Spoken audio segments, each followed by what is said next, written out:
ahead. Alright, the Soulman Works Dirt Killer Pressure Washers. Our goal today is to capture the enemy's flag. Do you know why movies always win?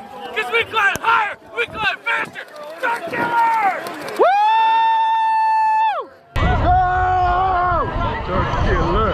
Dirt Killer! Dirt Killer! Dirt Killer! Dirt Killer! Dirt Killer! Hey, let me get in with him. Let me get in. Go to the ground.